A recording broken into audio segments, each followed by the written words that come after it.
Hello friends, இன்னைக்கு காலையில் ஒரு ஹெல்த்தியான சட்னி தான் பார்க்க போகிறேன். என்னென்னா நாவல் பழத்தை வச்சு சட்னி. எல்லாரும் ப்ளூபெரியில் தான் தேடுறோம். அதோடைய 10 மடங்கு ஸ்ட்ரென்த்து நம்ம நாவல்லையே இருக்குது. நம்ம நாட்டு நாவல் தான் இது. மரத்துலேருந்து அப்படியே விழுந்திருக்கு. இது இப்போ காலையில் தூங்கி எழுந்தோடனே ஃபஸ்ட்டு போய் எடுத்துகிட்டு வந்திருக்கேன். எடுத்துகிட்டு இதை ஃப்ரெஷ்ஷாக செய்யணும் பார்த்தீங்களா, அதுக்காக தான் சரின்ட்டு உங்களுக்கு காட்டிடலாம். இதை கழுவிடுவோம். கழுவும் போது இதோடைய கலரை பாருங்கள், வயலட் கலர் ஏற்கனவே எவ்வளோ ஃப்ரெஷ்ஷாக இருக்குது பாருங்கள். இந்த தொகையில் அரைச்சி அவ்வளோ உடம்புக்கும் நல்லது, ஹெல்த்தி பார்த்தீங்கன்னா. இதை இப்போ வெறுமாவை கூட பார்த்து சாப்பிடுவேன். இது அவ்வளோ கசிஞ்சு பழம் அவ்வளோ ஒரு இனிப்பு தன்மை டேஸ்ட் உங்களுக்கு நிறைய போட்டிருக்கேன் நாவலை பற்றி. இவ்வளோ ஃப்ரெஷ்ஷாக கிடைக்கும் போது நம்ம ஏன் விடுவார். இதில் சட்னி அரைச்சி இன்னைக்கு சூப்பராக ஹெல்த்தியாக சாப்பிட்டு பார்ப்போம். அவ்வளோதான். நல்லா 2 வாட்டி நல்லா கழுவினேன்னா கீழே வந்தாலும் 2-3 வாட்டி கழுவி இருக்கு. இது முதல் வாட்டி கழுவின 2வது தண்ணியிலே இவ்வளோ அழகு கலரு. நம்ம அடுத்த சட்னியை பார்ப்போம். நல்லா 3 வாட்டி கழுவியாச்சு. இனிமேல் இப்படி எல்லாத்தையும் சதையெல்லாம் எடுத்துருங்க. சூப்பராக இருக்குது. நாட்டு பழத்தில் அவ்வளோ சதை வீட்டு மரம்னு உங்களுக்கு பிடிச்சிருந்தா கண்டிப்பாக லைக் பண்ணிட்டு பாருங்கள்.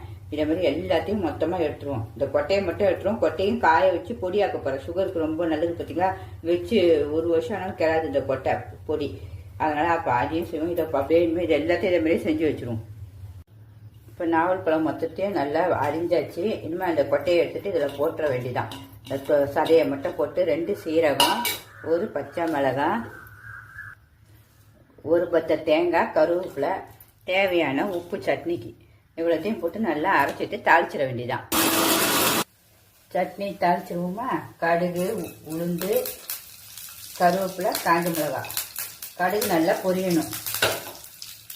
பொரிஞ்சாச்சு. நம்ம காஞ்ச மிளகாய் நம்ம நாவல் சட்னி சூப்பராக ரெடி ஆயிடுச்சு. நம்மளுடைய ராகி தோசையும் ரெடி ஆயிடுச்சு. நாவல் சட்னியும் ரெடி ஆயிடுச்சு. காலையில் எவ்வளோ ஹெல்த்தியாக சாப்பிட்றோம் பாருங்கள். அதோடைய சுவையும் உங்களுக்கு காட்டுறேன். அவ்வளோ ஒரு டேஸ்ட்டு.